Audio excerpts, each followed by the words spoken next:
আজ জানাবো টলিউডের এমন কিছু নায়িকা রয়েছে যারা একবার নয় দুইবার নয় বিয়ের হ্যাট্রিক করেছে। চলুন জেনে নিন এইরকম 5 জন নায়িকার জীবন কাহিনী। তবে টলিউড মানেই একরাশ গুঞ্জন এবং টলিউড নায়ক নায়িকাদের ক্যামেরার পর্দার সামনে দেখতে যতটা না উৎসাহিত থাকেন দর্শকরা, তাদের মধ্যে ব্যক্তিগত জীবন ও সম্পর্ক জানার জন্য তারা যেন আরো বেশি উৎসাহিত বোধ করেন। তবে গ্ল্যামার দুনিয়ার নায়ক ও নায়িকাদের ব্যক্তিগত জীবনের গ্ল্যামারও কিন্তু কিছু অংশে কম নয়। তাই আজ এই ভিডিও থেকে জেনে নিন টলিউডের সেই নায়ক নায়িকাদের যারা একাধিকবার বিয়ের পিঁড়িতে বসেছেন, অথবা চিনে নিন আপনার পছন্দের নায়িকার প্রাক্তন জীবন সঙ্গীদের। এর মধ্যে বিয়ের পিঁড়িতে হ্যাট্রিক করেছেন এমন নায়িকার সংখ্যাও কিন্তু নেহাত কম নয়। যেমন নাম্বার, টলিউড অভিনেত্রীদের বিয়ের প্রসঙ্গ উঠলেই প্রথমেই শ্রাবন্তী চ্যাটার্জির নাম উঠতে বাধ্য।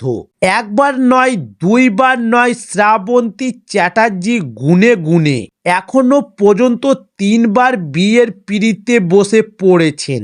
তবে একটি সম্পর্ক টিকিয়ে রাখতে পারেননি তিনি। প্রথমে খুব ছোট বয়সে রাজীব কুমার বিশ্বাসের সঙ্গে বিয়ে হয় শ্রাবন্তীর এবং ছেলে ঝিনুকের জন্মের পর আলাদা হয়ে যায় তারা। এরপর শ্রাবন্তীর জীবনে আসে কৃষ্ণব্রজ নামের এক মডেল। তাকে বিয়ে করলেও বেশি দিন সংসার করেননি শ্রাবন্তী। এরপর রোশন সিংকে বিয়ে করেন অভিনেত্রী। তবে 1 বছরের মাথায় সেই সম্পর্ক ভেঙে যায়। খাতায় কলমে তাদের সম্পর্ক থাকলেও উভয়ের মধ্যে এখন আর সেরকম কোনো সম্পর্ক নেই। এবার জানুন নাম্বার 2, স্বস্তিকা মুখার্জি। তবে টলিউডের সবচেয়ে সুন্দরী এবং হট অভিনেত্রীর তালিকায় প্রথম সারিতে স্বস্তিকার নাম থাকে এবং হটনেসের নিরিখেও 40-এর স্বস্তিকা বহু অষ্টাদশীকে টেক্কা দিতে পারেন। তবে স্বস্তিকার প্রথম স্বামী ছিলেন প্রমিত সেন।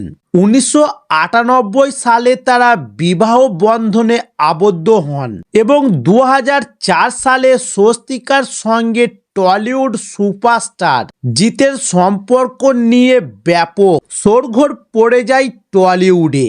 এরপরই প্রথম স্বামীকে ডিভোর্স দেন স্বস্তিকা। এরপর শোনা গিয়েছিল যে জিৎ এবং স্বস্তিকা নাকি বিয়ে করতে চলেছেন। তবে যদিও অজ্ঞাত কোনো কারণে তাদের বিয়ে হয়নি। তবে জিতের পর পরিচালক সুজিত মুখার্জির সঙ্গে নতুন করে প্রেমের সম্পর্কে আবদ্ধ হন স্বস্তিকা। কিন্তু তারা কিছুদিন একসঙ্গে থাকার পর বিচ্ছেদের সিদ্ধান্ত নেন। তবে বর্তমানে সুমন মুখোপাধ্যায়ের সঙ্গে লিভ ইন সম্পর্কে রয়েছে স্বস্তিকা। এবার জানুন নাম্বার 3, নুসরাত জাহান। তবে বিয়ে নিয়ে বেজায় বিতর্কে রয়েছে নুসরাত জাহান।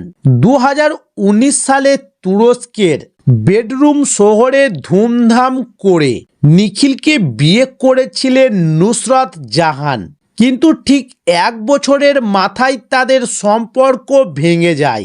বিয়ে নিয়ে বিতর্কের মুখে পড়েন তখন নুসরাত ও নিখিল এবং তখন নিখিলকে নিজের স্বামী হিসাবে মানতে অস্বীকার করেন নুসরাত। তখন নুসরাত পরিষ্কার জানিয়ে দেন তাদের বিয়ে আইনগতভাবে সিদ্ধ নয়, তাই বিয়ের সম্পর্ক অস্বীকার করে নিখিলের সঙ্গে লিভ ইন করেছিলেন বলে দাবি করেছেন নুসরাত। তবে এই নিয়ে বিতর্ক কম হয়নি যে নিখিলের সঙ্গে সম্পর্কে স্রেফ সহবাস বলে মন্তব্য করে নেটিজিনদের মাধ্যমে ব্যাপক সমালোচনার সম্মুখীন হন নুসরাত। তার উপর আবার টলিউডে তার সহযোগী অভিনেতা যশ দাশগুপ্তর সঙ্গে তার সম্পর্ক এই নিয়ে বিতর্কে নতুন মাত্রায় নিয়ে যায়। তবে যশ এবং নুসরত লিভ ইন করছে বলে শোনা যায়। হালফিলে সন্তানের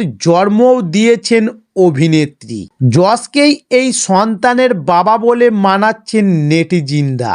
এবার জানুন নাম্বার 4, রচনা ব্যানার্জি। তবে রচনা ব্যানার্জি বাংলা চলচ্চিত্র জগতের একজন পরিচিত মুখ। তবে তার অভিনয় জীবনের বেশিরভাগ সময়টা কেটেছে ওয়সি ফিল্ম ইন্ডাস্ট্রিতে। তবে সেই ইন্ডাস্ট্রির 1 নম্বর তারকা সিদ্ধান্ত মাহান্তির সঙ্গে এক সময় রচনার সম্পর্ক বেশ গভীর হয় এবং সেই সময় একে অপরের প্রেমে পড়ে যায়। তারা বিয়েও করেছিলেন। তবে 1 বছরের মাথায় তাদের সম্পর্ক ভেঙে যায়। এরপরই ওয়সি ফিল্ম ইন্ডাস্ট্রি থেকে এবং পাকাপাকিভাবে বাংলায় ফিরে আসেন রচনা ব্যানার্জি। তবে এরপর কলকাতায় ফিরে এসে রচনা ব্যানার্জির সঙ্গে ব্যবসায়ী প্রবাল বসুর সম্পর্ক গড়ে ওঠে। তারা বিয়েও করেন এবং বিয়ের পর তাদের একটি সন্তানও হয়। তবে যদিও মাঝে অবশ্য গুঞ্জন উঠেছিল যে প্রবালের সঙ্গে রচনার সম্পর্ক নাকি ছেদ পড়েছে এবং যে কোনো মুহূর্তে তাদের ডিভোর্স হয়ে যেতে পারে বলেও গুঞ্জন উঠছিল। তবে সেই গুঞ্জনের সত্যতা সম্পর্কে অবশ্য কোনো প্রমাণ মেলেনি। এবার জানুন নাম্বার 5, ইন্দ্রাণী হালদার। তবে টলিউডের এই অভিনেত্রীর জীবন বড়ই বৈচিত্র্যময়। 1993 সালে অমরেন্দু ঘোষকে বিয়ে করেন ইন্দ্রাণী। তবে ইন্দ্রাণীর প্রথম বিয়ের মেয়াদ ছিল খুবই কম। তবে প্রথম বিয়ে ভেঙে যাওয়ার পর মনে মনে বেশ ভেঙে পড়েছিলেন ইন্দ্রাণী। তখন ইন্দ্রাণীর জীবনে আসে ভাস্কর রায় এবং ভাস্কর পেশায় একজন বিমান চালক। ভাস্কর এবং ইন্দ্রাণী বর্তমানে একে অপরের সঙ্গে বেশ সুখে ঘর করছেন। তবে এই ধরনের আরও নিত্য নতুন ভিডিও পেতে চাইলে আমাদের চ্যানেলে নতুন হলে চ্যানেলটি সাবস্ক্রাইব করে সঙ্গে থাকুন।